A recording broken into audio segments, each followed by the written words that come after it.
And we are recording. Welcome to Hello. Norway on a virtual trip. I'd like you to introduce yourself. You're our guest speaker in American Studies today. Hi, everybody who may be watching. I'm infamously known as ZOLAR. I used to appear as a character on a very well-known radio.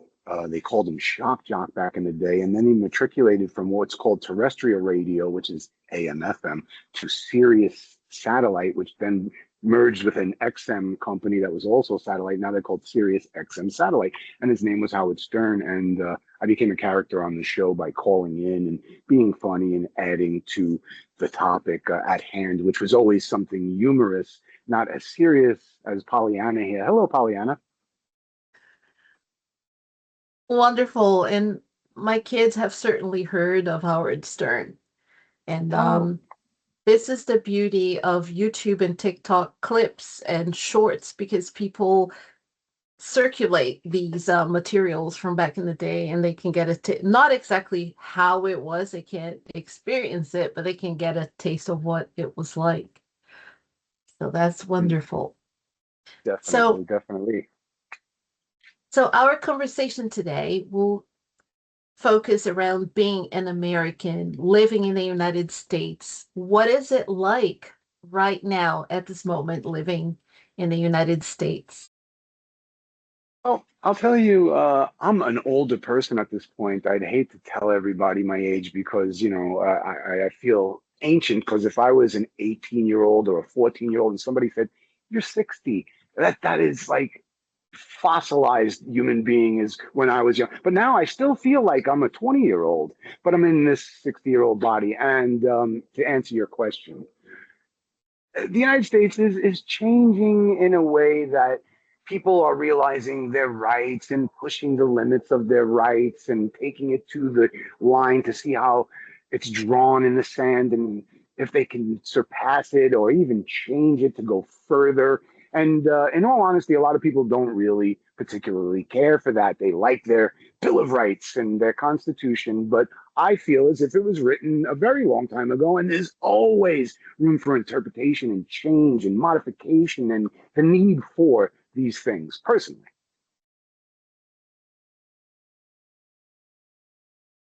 So So the United one States of is changing.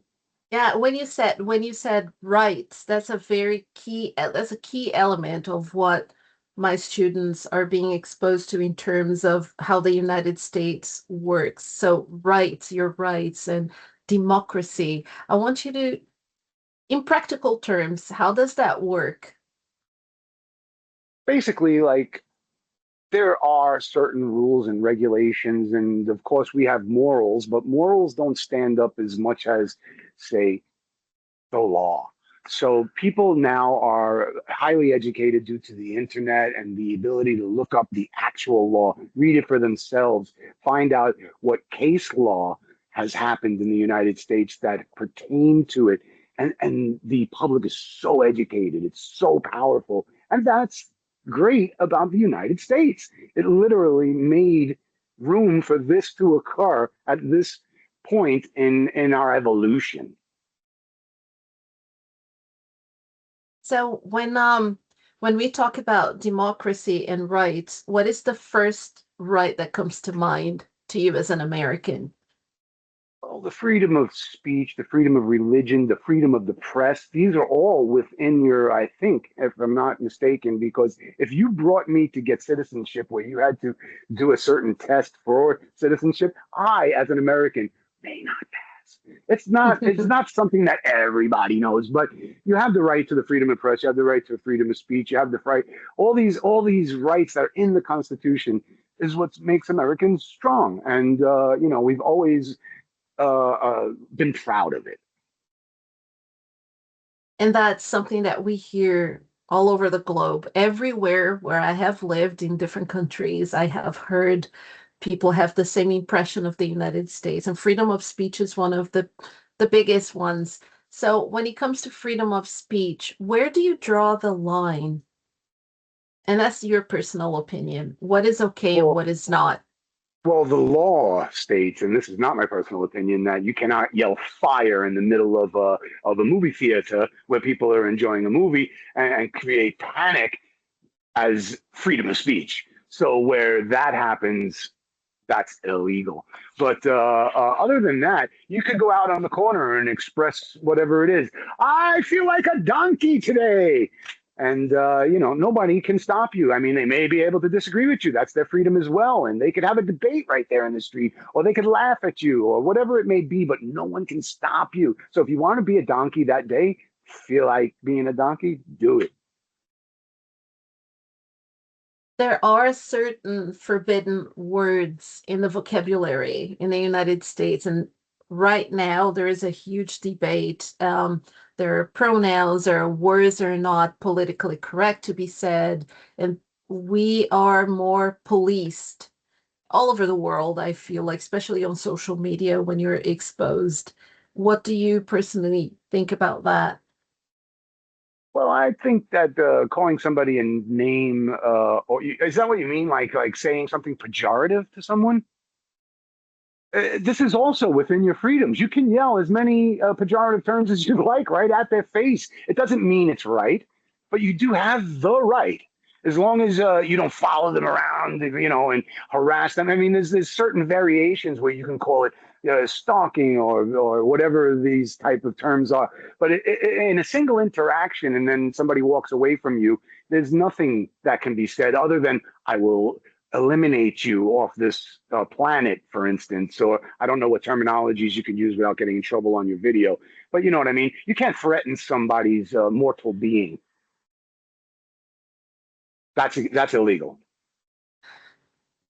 And we have now on platforms like YouTube, we have access to body cam videos, we have access to um, trials everywhere for different. So we watch the United States from afar, but we feel like we're there. I grew up in the States as a little girl, then I went back to go to high school. So I have my experiences and my connection with the country, but even people who have never set foot in the United States have access to all of that. And Right. sometimes I feel like we get a picture that's not real. And that's why I have you as a guest speaker, so you can give us the real picture. How This is unfortunate what I'm about to say, but we talk about school shootings all the time. And I've heard some of my students say, I want to be an exchange student, but I want to go to Australia. I don't want to go to the United States because I don't want to get shot. What would you say to somebody who has that first impression of the US? Well, any type of shooting in the schools or anywhere that, they're obviously going to be tragic. There's nothing that can say, oh, this is just a very rare occurrence. Any occurrence is horrific. We can't, but the news and the way that they put everything together in a neat little package where it shows, oh, 12 happened in the year, believe it or not, is kind of rare. I mean, it's horrible, and there are people working on it, and even civilians are more and more brave every day to jump right into action and stop somebody who's doing wrong and things of this nature. I wouldn't say it's the biggest concern. It's obviously something that's horrific and traumatizing, and you keep in the back of your mind, but that shouldn't be something that stops you from going where it is that you feel like you're drawn to. Oh, I heard there was a shooting there, or this or that or the other thing. These things don't happen as often as it's available to you on the internet to go back and replay over and over as if it happens again and again and again. It's seldom, but it's still terrible, obviously. I I always feel like there is a level of sensationalism on Yes. in the media that creates fear everywhere. I feel like we should be aware, but we shouldn't have this constant fear that prevents us from doing what we want to do. Right. And one of the things that people seem to ignore is that we can fit Norway in the United States a ton of times. Norway is very small. We have 5 million people living here. quite significant, 5 million, but Yeah, yes, smaller than the United States. way smaller. So you can't really compare experiences in those dimensions. And another aspect going back to this that people talk about all the time, gun control, gun violence. What are your opinions on that? And I've Yeah, had people that I interviewed before who have even concealed carry. Some people are against it, some people are for it, but it is a right, that people have in the US. How do you feel about that? well, each state gets to make laws that govern the people who live in proximity to that state. Like New York, for instance, you could have a gun 100 miles away from New York City in Times Square, but you cannot walk around in Times Square with a gun. There is no permit for it. No one other than the authorities are allowed to have it, which makes it very convenient to hone in on somebody who may be illegal carry, or like maybe there's some kind of technology that we don't know about that the police have that can recognize someone with a weapon, and if several people legally have it, you can't hone in on the lawbreaker. So I do understand governing the law and the right to bear arms, and I must say that when the right to bear arms was written, it was speaking about a gigantically long rifle that you had to load by hand. It took minutes to get it together. You couldn't shoot several shots at a time and kill 27 people. You couldn't do that. So the laws that govern that are way out of date, and again have time to grow and be changed in the Constitution, like I had said earlier. And Yeah, I think that there should be regulations and all types of things, but you should also have your constitutional right to bear arms. It should be regulated, and a slogan that I did not make up, but I like to express when I hear somebody talk about it. And you might have heard it, your class may have heard it, the people that are listening may have heard it, but I would like to just say it. If you outlaw guns, only outlaws will have the guns. Get it? I mean, they're not going by the rules. If you go by the rules and get rid of all your guns, only those who don't go by the rules will have guns. Bad news. So yeah, that's the way I feel. So I'm going to tell you something I'd like to hear your reaction. I don't know if you have heard about this, but here in Norway, police officers don't carry guns. And neither do the citizens. That's the beauty of it. Very easy to find somebody with a gun if nobody has a gun. I love the idea. I wish it was able to be implemented here in the United States. I wouldn't mind.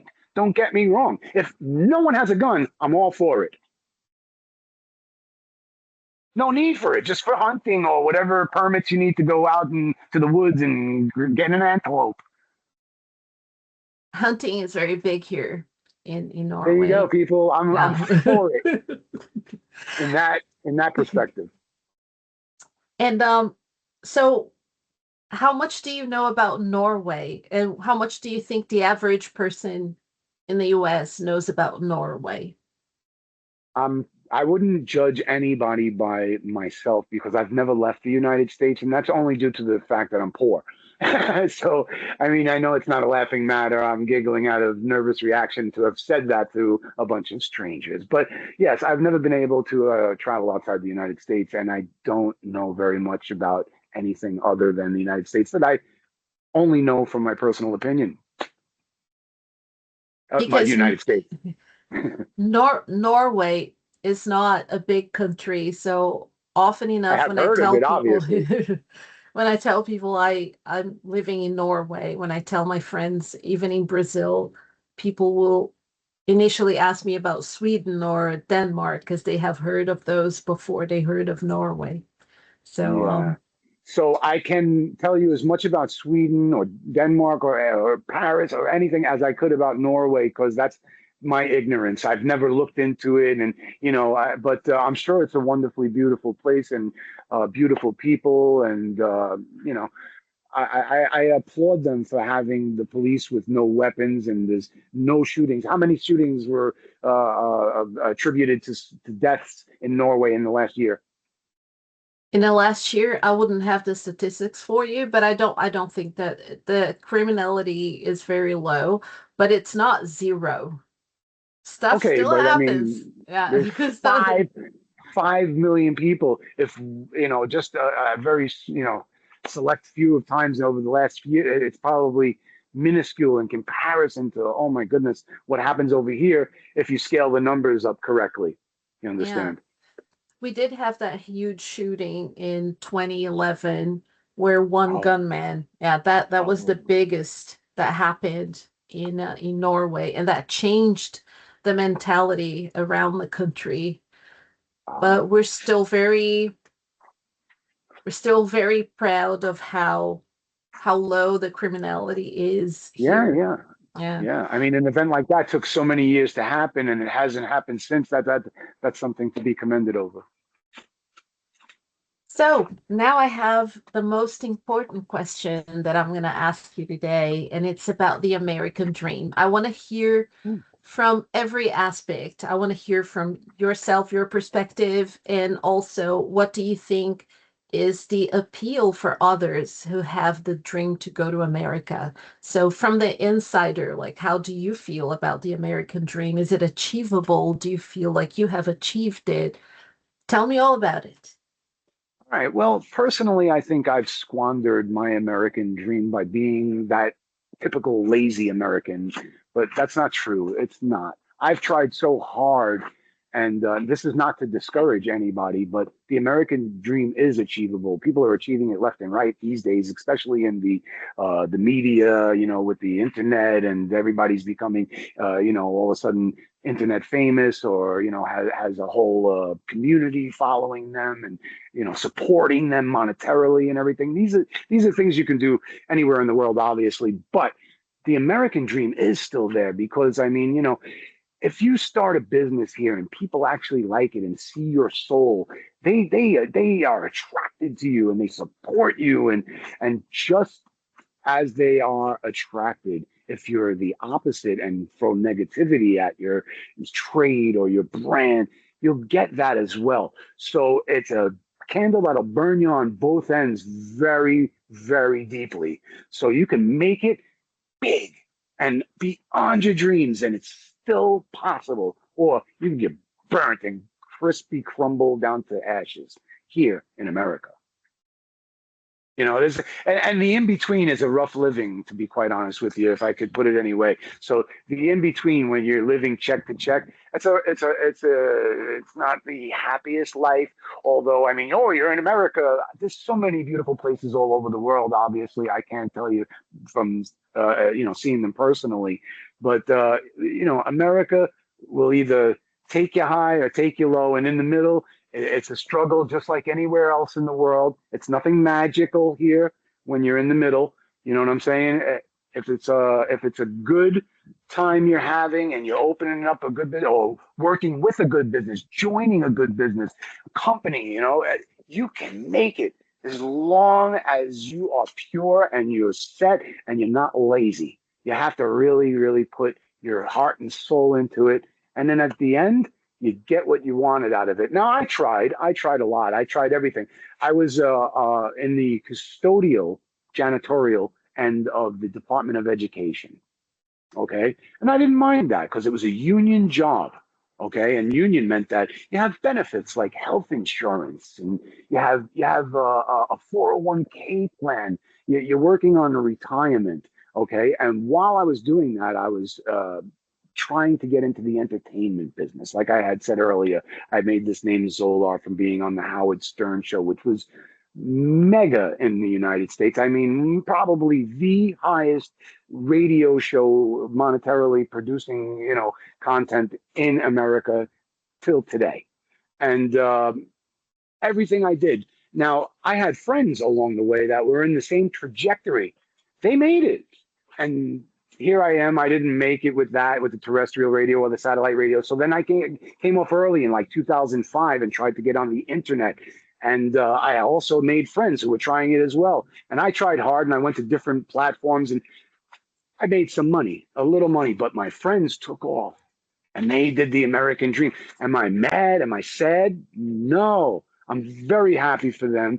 I know I tried, and I'm glad that somebody made it. So I know it's not impossible. I could tell you people out there, it is possible. Not everybody makes We have the definition in our books. We use two books, Citizens and Interactions. In Citizens, they learn what it is to be a citizen in different parts of the English speaking world. And of course, there is a huge focus on the United States. And we have this definition that if you work and you show up, you will make it in the United States. And because of that, people want to go and they want to make it there too. So, what do you think about that, about immigration and how that's changing the landscape of the world, not just America? Yes, yes. This is a sad situation. Everybody wants to get somewhere safe. And who would anyone be to tell them, don't come near me to be safe? That's horrible. It's horrible. But we've implemented a way to immigrate, into America. And this migration should be done properly. It needs to be done properly. And if it's not done properly, there's got to be something done about it. And as softly as you try it, there's just no way to hurt people's feelings. People have children and wives and sick and elderly, and it's just everybody's got to know. You just can't push your way in. I mean, simply like say you were in a line to get food for hours and hours and hours, and they just opened the door and a bunch of people rushed in before you. How would you feel about that? It would be like, oh, well, they're hungry too. We got to let them in. It's free food for everyone. No, you've been there online for hours, and these are immigrants who are doing it properly while people going over the border or getting in illegally and whatever it may be is a sad situation. I understand them. If you're in a fire, you're trying to save your life and you do whatever is necessary. But if you get caught, you have to do whatever necessary too. You have to get arrested and deported, and it's a harsh, harsh thing on everybody involved. So if you get in the country illegally, that's the way my ancestors did it. And I think everybody should just, get in line. And of course, I know it's a long process, it's a tedious process, but it's the process. What are you going to tell them you're wrong? I'm taking over your United States. We're coming in, no matter what you say. You can't have that thought in your mind. It's unruly. It's just not the way it's done. And just recently, we had here in Europe the people from Morocco that Yeah. immigrated illegally to Ceuta. Oh, And it's all over the news, and everyone has something to say about it. And there are people who feel sorry for those who needed to go because they wanted a better life. And there are those who feel, no, but that's not the way. So we have to figure out what to do in these situations. We have to acknowledge everybody. But now I have a question. Feel free to speak from your heart and from experience. What do you think people today, the kids who are between the ages of 15 and 19, my kids that I teach, what is something that you feel like they should know about the world, about life, words of wisdom, if you will? well, first off, I just want to say one thing before the words of wisdom. But what you see on the internet and the way people, like for instance in New York, are acting or speak to the police and all of that is not the majority of how people act. You're only being shown the worst example of American, or the youth. And not all kids are disrespectful. A lot of kids are doing their work in school, and they're in band, they're in camps, they do all types of activities that are pure, and you're not seeing that because there's something going on in the media where they just want to show everybody the negativity and hope that this will catch on and people will say these slang terms and all these things.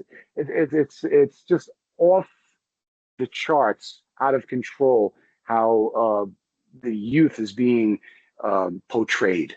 Okay, it's not the majority. Is all I wanted to get off my chest. Now, words of wisdom is speak to the elderly And I mean, if they're 60, 70, 80, 90, 100 years old, sit down and ask the questions because they are the key to knowing. The history has a tendency of repeating itself. It might not be exact and look, but if you watch, everything happens over and over. And if you keep making the same mistakes, you're never going to evolve. So the best thing is it's great to learn from your mistakes, but it's best to learn from others. I like that. So, one aspect of the United States that we discuss every year is how do you define the multitude of cultures in the United States? Is it a melting pot? Is it a salad bowl? Which one do you think fits the best as a description? I'd love to answer that clearly, but I don't know what the difference between the melting pot I understand, which is the terminology we've used for many years, but the salad bowl I don't get. So if you want me to wait for you to tell me what that means. Okay, so the salad bowl would, okay, the melting pot, everyone mixes Cohesive. and Yeah, the cultures become one, right? Because they become right. one thing. The salad bowl, everyone comes in and brings their culture. They retain what they have Yeah. unchanged, but they are together with the others. Okay, I have the answer in all actuality. It is a salad bowl dripping into the melting pot. It's amazing. The stuff that they pick up is one reason I want to reiterate on don't watch the videos of disrespectful youth here in the United States and think that that goes on an everyday basis everywhere and that's how it goes and this is how you talk and none of that happens on a daily basis. Maybe in Times Square everybody goes to act up and to film their stuff and there's some places where it might be a little rougher than others where people portray themselves as tough instead of loving. You know what I mean? But it's not the majority. So anyway, once again, the salad bowl is full and it's dripping over into the melting pot because they're absorbing a lot of American culture, and American culture is absorbing a lot of their culture, and they're all like cohesively, merging together and due to the influx of people, the abundance, it's taking a little longer than it used to. So, Donald Trump did something that I was a big fan of. I don't agree with everything every politician does, but I like the executive order that he signed making English the official language of the United States. And Okay. the reason why I like that is because that is the original language that was spoken once the US became the US. And then, of course, there are lots of Spanish speakers and there are lots of people that speak other languages as well. But there should be an official language. Most And definitely. so, but a lot of people didn't realize that English was not the official language of the United States until Donald Trump signed the executive order. And Until you just told me. I didn't even hear that. he signed an executive order for that. Is there anything that's going on in politics right now that surprises you, that disappoints you, or there isn't what you expected from the government? Yeah, the bickering between the two parties, or however many parties there are, is the problem. It's escalated to the point where, everybody's mad at the other side. That's not supposed to be. It used to be back in the day, and I remember again because I'm old that you say you like this president, this person to be president, and the other people would say they like that. And after it's all said and done, you all respected the president until he wasn't president anymore. And that just seemed like the right way to go because you don't want a bunch of people running around your country all disagreeing with each other. And that's what's going on right now. So disappointment in that manner. And I'm hoping at one point they'll be able to, put it all back together, you know what I mean, and get it all in line where the other party is not mad at each other. It should not be that way, and especially the disrespect for the president from the party who is in disagreement with him. I have been following everything, and because of my job and how I want to give, I could just pick up the book and just teach what's on the book, but I feel like I want to teach them what's happening in the world. I feel like I have the responsibility. So I've been following as much as I possibly can, and I have the White House official page where I read the executive orders, and some of the students, for example, the ones that are in the 13th grade, we have up until 14th grade here. Oh, And okay. in 13th grade, they are like 18 going on 19, and they're Right. a lot more mature to read the material. And we read the executive orders together to understand. And then Uh-huh. we, of course, we compare it to other English speaking countries. And it's fascinating. Teaching English in Norway is fascinating compared to teaching in Brazil, for example. In Brazil, the entire time I was just teaching people how to communicate. But here I get to teach them the culture of the countries where English is spoken. So I really love it. It's And very fulfilling, I'm sure. and it's been wonderful. You have really given so much that they can explore, and Yeah. I think it's going to be wonderful to show them, to show my students Oh, your good. I'm interview. glad. Yes. Yeah. I'm more than So happy to have done it. So I want to say thank you very much. And we start classes in a couple of weeks. And then when I show the interview, then I'll give you feedback on how it went with the Also, students. send me a copy if you would. Yes, absolutely. Absolutely. Thank you Thanks so so very much. much. Pollyanna, it's been a pleasure. So I'll keep in touch, okay? Thank you. Bye bye, everyone. Bye.